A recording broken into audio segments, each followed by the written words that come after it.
Hello dear students, we are going to learn a new topic. Our topic or discussion is backcross. What is backcross and different types of backcross. Hello प्यारे बच्चों, इस video में discuss करने वाले हैं एक नया topic. हमारा टॉपिक और डिस्कशन इज़ बैकक्रॉस। बैकक्रॉस क्या होता है और डिफरेंट टाइप्स ऑफ बैकक्रॉस क्या होते हैं, और इससे रिलेटेड एग्ज़ाम में क्वेश्चंस किस टाइप के क्रॉस से आते हैं और कैसे आते हैं, यही मैं आपको समझाने वाला हूँ। वीडियो बहुत ही इंपॉर्टेंट होने वाला है। यहाँ से क्वेश्चन बहुत बार आ चुका है और अभी भी आने के चांसेस हैं नीट एग्ज़ाम के अंदर, तो इसीलिए वीडियो को एंड तक देखना, आपको सब बातें समझ में आ जाएंगी। My name is Deepak Latra. I'm going to explain all this in video. Now let's start the video. What is back cross? Back cross क्या होता है? जैसे पता भी लग रहा है बैक जाना। जनरली जब मोनोहाइब्रिड क्रॉस आपने पढ़ा था, प्योर पेरेंट्स लिए गए थे बेटा। प्योर पेरेंट्स के बाद F1 जनरेशन जो बनी थी वो हेट्रोजाइगस थी। या फिनोटाइप कहूँ तो मैं एक डोमिनेंट वाले का रिसेसिव के साथ क्रॉस हुआ तो ये सारे डोमिनेंट बन गए थे।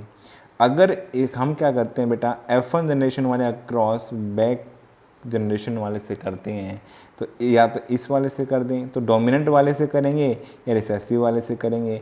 डोमिनेंट वाले से करेंगे तो ऐसे बैक क्रॉस को हम क्या बोलते हैं बेटा, आउट क्रॉस। क्या बोलते हैं? Out cross.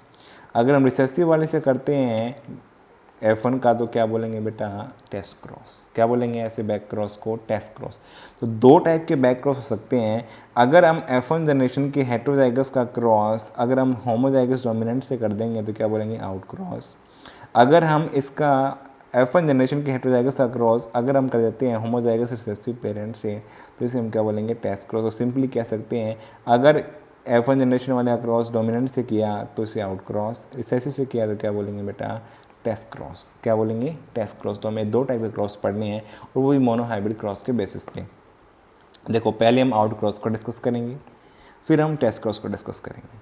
पहले mono hybrid out cross. Mono मतलब एक जीन के लिए है, तो एक ही जीन है यहाँ पे, तो यहाँ पे कैरेक्टर भी एक है, जीन भी एक ली हमने।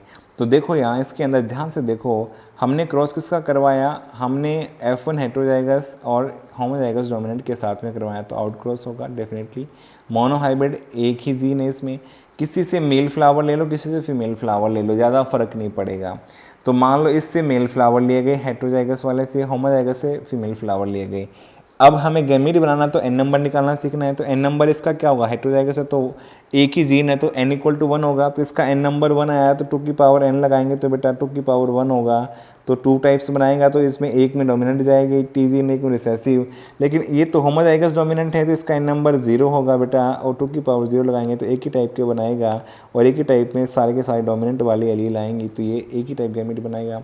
अब देखो, अगर यहाँ पे इसका फर्टिलाइजेशन होगा डोमिनेंट का डोमिनेंट के साथ तो क्या बनेगा बेटा, ये होमोजाइगस डोमिनेंट। अगर रिसेसिव का डोमिनेंट के साथ होगा तो क्या बनेगा, हेट्रोजाइगस। तो यहाँ पे सारे फिनोटाइप तो क्या आ जाएंगे बेटा, डोमिनेंट वाले, क्योंकि होमोजाइगस डोमिनेंट से भी डोमिनेंट बनता है और हेट्रोजाइगस से भी डोमिनेंट बनता है, तो सारे के सारे टॉल बन जाएंगे, डोमिनेंट फिनोटाइप बना देंगे मतलब। लेकिन दो टाइप के जीनोटाइप में, एक होमोजाइगस डोमिनेंट है और एक हेट्रोजाइगस डोमिनेंट है। तो यहाँ फिनोटाइप तो सारे कैसे आगे, मोनोहाइब्रिड आउट क्रॉस का क्रॉस होने पे सारे फिनोटाइप कैसे आते हैं बेटा, डोमिनेंट वाले। ये मैंने एक क्रॉस लिया है, एक एग्जांपल लिया है, ऐसे मैं सैकड़ों एग्जांपल ले सकता हूँ, हज़ारों एग्जांपल ले सकता हूँ। तो उनके अंदर रिजल्ट जो होंगे बेटा, सेम टाइप के रिजल्ट आएंगे, उनके अंदर हमेशा डोमिनेंट बनेंगे। अगर मैंने फ्लावर कलर लिया तो सारे वोलेट बनेंगे, अगर मैंने शेप ऑफ सीड लिया तो सारे राउंड बनेंगे। तो ऐसे मैं और करेक्टर दूसरे भी ले सकता हूँ किसी भी ऑर्गेनिज्म के। अगर मैं आउट क्रॉस की बात कर रहा हूं तो हमारे फिनोटाइप सारे एक जैसे आते हैं। जीनोटाइप दो टाइप के आएंगे, कौन से, वो भी है होमोजाइगस डोमिनेंट, एक हेट्रोजाइगस आएगा। दोनों इक्वल आएंगे, रेशो में 1:1 का रेशो होगा, दोनों बराबर आप देख सकते हो। तो इनकी प्रोबेबिलिटी 1/2 होगी, होमोजाइगस डोमिनेंट की, हेट्रोजाइगस की 1/2 होगी। तो आपको रिजल्ट याद करने, डायरेक्टली एग्जाम में रिजल्ट आते हैं, आपको सोल्व नहीं करना। मोनो हाइब्रिड आउट क्रॉस होगा तो फिनोटाइप क्या आएंगे, 100% या इक्वल टू 1 आएंगे सभी डोमिनेंट वाले। जीनोटाइप दो टाइप के आएंगे, एक होमोजाइगस डोमिनेंट और एक हेट्रोजाइगस डोमिनेंट। यहाँ कोई भी होमोजाइगस रिसेसिव जीनोटाइप नहीं आएगा, तो इनकी प्रोबेबिलिटी क्या होगी, 1/2 4 होमोजाइगस डोमिनेंट, 1/2 4 हेट्रोजाइगस डोमिनेंट। बेटा ये होने वाला है यहाँ पे रिजल्ट आपका फिनोटाइप और जीनोटाइप का। नेक्स्ट देखो बेटा, टेस्ट क्रॉस पे चलते हैं। मोनोहाइब्रिड आउट क्रॉस के बारे में इतना ही था। Second type cross is test cross, monohybrid test cross. ये भी सिंगल जीन के बेसिस पे, तो मोनोहाइब्रिड और टेस्ट कर रहे हैं यहाँ पे। अगर यहाँ पे क्रॉस आपको बताया था कि हेट्रोजाइगस या F1 हेट्रोजाइगस का अगर रिसेसिव होमोजाइगस रिसेसिव से होगा तो क्या बोलेंगे टेस्ट क्रॉस। देखो किसी के भी मेल फ्लावर ले सकते हैं, किसी से फीमेल, कोई फ़र्क नहीं पड़ेगा। अगर मैंने यहाँ से मेल फ्लावर लिए और इसके फीमेल फ्लावर लिए तो फिर हम क्रॉस करेंगे तो बेटा इसका n नंबर निकालेंगे। हेट्रोजाइगस का n नंबर क्या होगा 1 के बराबर, 2 की पावर 1 करेंगे तो ये दो टाइप के गैमेट बनाएगा, एक डोमिनेंट और एक रिसेसिव वाला एलील आ जाएगा टी जीन का। अब इसमें देखो होमोजाइगस रिसेसिव है तो यहाँ पे n नंबर 0 होगा बेटा, होमोजाइगस हो गया तो 2 की पावर 0 करेंगे, एक ही टाइप के बनाएगा गैमेट और इसमें रिसेसिव एलील आएगी। अब देखो इसका फर्टिलाइजेशन अगर हुआ तो गैमेट्स का डोमिनेंट का रिसेसिव के साथ तो ये हेट्रोजाइगस बनेगा बेटा, और रिसेसिव के साथ हुआ तो ये होमोजाइगस बनेगा। तो यहाँ पे ये डोमिनेंट फिनोटाइप बनाएगा और ये रिसेसिव बनाएगा बेटा। दो टाइप के फिनोटाइप बने, डोमिनेंट भी और रिसेसिव भी, और दो टाइप के जीनोटाइप बने, हेट्रोजाइगस और होमोजाइगस रिसेसिव। तो फिनोटाइप में देखो एक डोमिनेंट है जो कि टॉल कहलाएगा, दूसरा रिसेसिव जो कि डॉर्फ कहलाएगा। तो रेशियो क्या हो गया बेटा, दोनों का 1:1 हो गया, दोनों बराबर बने हैं तो रेशियो यहाँ पे 1:1 आ गया और प्रोबेबिलिटी 1/2 आ जाएगी क्योंकि हर एक की प्रोबेबिलिटी 2 में से एक बार आने की है। तो जीनोटाइप में देखो बेटा, जीनोटाइप में हेट्रोजाइगस भी बना और होमोजाइगस रिसेसिव बना। रेशियो में तो यहाँ पे 1:1 है जैसे आउट क्रॉस में था, लेकिन यहाँ पे देखो जीनोटाइप अलग है बेटा, वहाँ पे होमोजाइगस डोमिनेंट था और हेट्रोजाइगस, या हेट्रोजाइगस के साथ होमोजाइगस रिसेसिव आया है तो रेशियो 1:1 है। प्रोबेबिलिटी क्या होगी हेट्रोजाइगस की 1/2 और होमोजाइगस रिसेसिव की क्या होगी 1/2। तो यहाँ पे रेशियो जो है दोनों, ऐसा क्रॉस कौन सा होगा जिसमें फिनोटाइप के रेशियो भी 1:1 है और जीनोटाइप के रेशियो भी 1:1 है। तो क्या बताओगे बेटा, टेस्ट क्रॉस। क्या बताओगे, मोनोहाइब्रिड टेस्ट क्रॉस। ये ऐसा क्रॉस पूछ लेंगे जिसमें बताइए कि फिनोटिपिक रेशियो और जीनोटिपिक रेशियो सेम आ जाते हैं तो उसका आंसर क्या हो सकता है बेटा, टेस्ट क्रॉस। क्या हो सकता है बेटा, टेस्ट क्रॉस। फिनोटिपिक रेशियो भी 1:1 है और जीनोटिपिक रेशियो भी 1:1 है। ऐसे क्वेश्चन एग्जाम में आए हुए हैं जहाँ पे या तो ये पूछ लिया जाता है फिनोटिपिक जीनोटिपिक रेशियो सेम आते, ऐसा कौन सा क्रॉस होगा। और वो भी कैसे पूछेंगे बेटा, क्रॉस का नाम नहीं पूछेंगे, क्या करेंगे जीनोटाइप दे देंगे और जीनोटाइप लिख के देंगे कि जिसमें हेट्रोजाइगस होगा। मान लो ए जीन के लिए लिख दिया हेट्रोजाइगस एक और दूसरा होमोजाइगस रिसेसिव, तो ये भी कैसे रिजल्ट देगा बेटा, 1:1 फॉर फिनोटाइप, 1:1 फॉर जीनोटाइप। या मैं किसी के लिए लिख दूं और जीन के लिए लिख दूं, मैं यहाँ पे पी के लिए लिख दूं तो पी में भी क्या होगा, ये हेट्रोजाइगस होगा और ये होमोजाइगस रिसेसिव कंडीशन में होगा बेटा। तो इसके रिजल्ट भी सेम आएंगे, फिनोटाइपिक रेशियो 1:1, जीनोटाइपिक रेशियो 1:1। तो यहाँ जीन से फ़र्क नहीं पड़ता, किससे फ़र्क पड़ता है यहाँ पे कि कंडीशन में कैसे हैं। हेट्रोजाइगस का क्रॉस होमोजाइगस रिसेसिव हुआ तो टेस्ट क्रॉस कहलाएगा। रिजल्ट कैसे आएंगे 1:1 और 1:1 दोनों के लिए।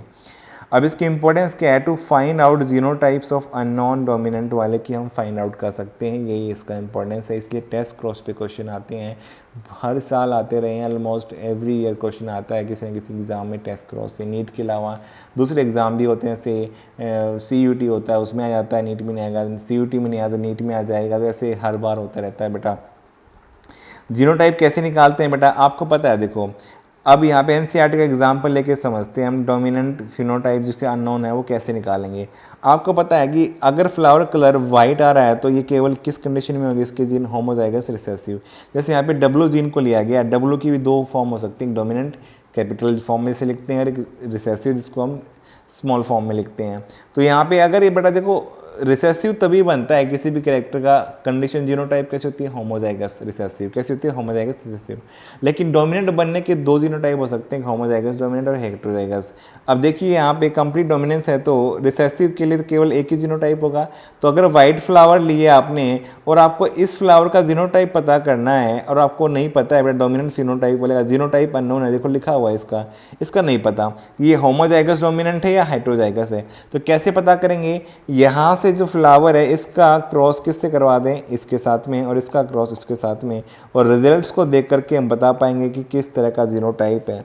अब देखो मान लिया हमने यहाँ पे, हमने देखा कि यहाँ पे वाइट का क्रॉस इससे हुआ और सारे के सारे कलर आ गए, वॉलेट आ गए। ये कब होगा बेटा, जब ये डोमिनेंट फिनोटाइप वाला जिसका अननोन है जीनोटाइप है कैसा होगा, होमोजाइगस डोमिनेंट, तभी ऐसा पॉसिबल है। क्योंकि यहाँ से तो एक ही टाइप का यहाँ पे क्या गैमेट आएगा जिसमें रिसेसिव होगी W की जीन, और और यहाँ पे डोमिनेंट वाली होगी बेटा, और डोमिनेंट रिसेसिव के साथ जाएगा तो चारों कैसे बन जाएंगे, हेटेरोजाइगस। और ये कैसा बनाएंगे बेटा, डोमिनेंट फिनोटाइप। और डोमिनेंट फिनोटाइप आपको पता है किस में बनते हैं, आउटक्रॉस में। तो ये आउटक्रॉस हुआ होगा एक तरीके से, या फिर हमें टेस्ट क्रॉस में हमने फिक्स था हमारा, लेकिन हमें पता नहीं था कि ये वाला जो है होमोजाइगस हेटेरोजाइगस है। अगर ऐसे रिजल्ट आए तो हम कह दें कि यहाँ पे जो ये प्लांट है इसका जीनोटाइप कैसा है, होमोजाइगस डोमिनेंट। तो यहाँ पे अननोन फ्लावर कैसा, होमोजाइगस डोमिनेंट है, ये हमें पता लग गया। या फिर क्या हो कि इस तरह का हो कि इसका जीनोटाइप कैसा हो, हेटेरोजाइगस, हमें नहीं पता, लेकिन हमें रिजल्ट पता है कि इसमें 50% डोमिनेंट आते हैं, 50% रिसेसिव आते हैं। तो हम डेफिनेटली कह सकते हैं कि यहाँ से तो जीन रिसेसिव ही आई है, डोमिनेंट कहाँ से आई है, 50%, यहाँ से हेटेरोजाइगस कंडीशन होगी तभी ये आएगा बेटा। तो अगर ये हेटेरोजाइगस 50% हो रही है, रिसेसिव हो, तो यहाँ पे 50% तो कैसे बनेंगे, हेटेरोजाइगस 50% होमोजाइगस रिसेसिव, तभी ये 50 दो जो एचआर में से 50% या दो जो होंगे वो वोलेट बनेंगे, कलर वाले बनेंगे, या दो कलरलेस या वाइट बनेंगे। तो यहाँ पे half of flower are violet, half of flower are white. इसका मतलब ये वाला जीनोटाइप कैसा था इसका बेटा, हेटेरोजाइगस, क्योंकि ये तो होमोजाइगस से कंफर्म है, ये हेटेरोजाइगस होगा तभी रिजल्ट इस तरह का आएगा, अननोन फ्लावर इज हेटेरोजाइगस। तो एग्जाम में क्वेश्चन इससे डायरेक्टली आए हुए हैं बेटा, जहाँ पे ये पूछ लिया जाता है कि बताओ किससे हम अननोन डोमिनेंट फिनोटाइप का जीनोटाइप पता कर सकते हैं, दैट इज टेस्ट क्रॉस। किससे कर सकते हैं, टेस्ट क्रॉस। टेस्ट क्रॉस होगा तो बेटा देखो हेटेरोजाइगस हुआ तो रिजल्ट कैसे आएंगे, 50% डोमिनेंट 50% रिसेसिव। अगर एक ही जैसे आगे तो बेटा रिजल्ट इसका मतलब कैसा है, वो होमोजाइगस डोमिनेंट। ये आप कंक्लूड करके बता सकते हैं इसके अंदर। तो यहाँ पे हमने देखा बेटा बैक क्रॉस। बैक क्रॉस में हमने दो टाइप पढ़े, एक आउट क्रॉस, एक टेस्ट क्रॉस। आपको आउट क्रॉस के डायरेक्टली फिनोटाइप्स ऑल टाइप के आएंगे, एक जैसे आएंगे, याद रखना है, 100% एक जैसे होंगे। जीनोटाइप 1:1 की फॉर्म में आएंगे, ये याद रखना है। यहाँ पे टेस्ट क्रॉस के दोनों फिनोटाइपिक और जीनोटाइपिक रेशियो इक्वल होते हैं बेटा 1:1 की फॉर्म में, ये आपको याद रखना है। और importance of test cross to find out genotypes of non dominant phenotype, जिसमें हमने एनसीईआरटी एग्जाम्पल लेके समझा है बेटा। आपको ये सारी बातें समझ में आ गई होंगी। बाकी जब हम क्वेश्चन प्रैक्टिस करेंगे तो आपको मैं फिर से बताऊंगा टेस्ट क्रॉस के क्वेश्चंस कैसे आते हैं। अगर आपको वीडियो समझ में आ गया, वीडियो पसंद आया तो वीडियो को लाइक करो, कमेंट करो, चैनल पे नए चैनल को सब्सक्राइब करो, अपने फ्रेंड्स के साथ शेयर करो। Thank you for watching the video.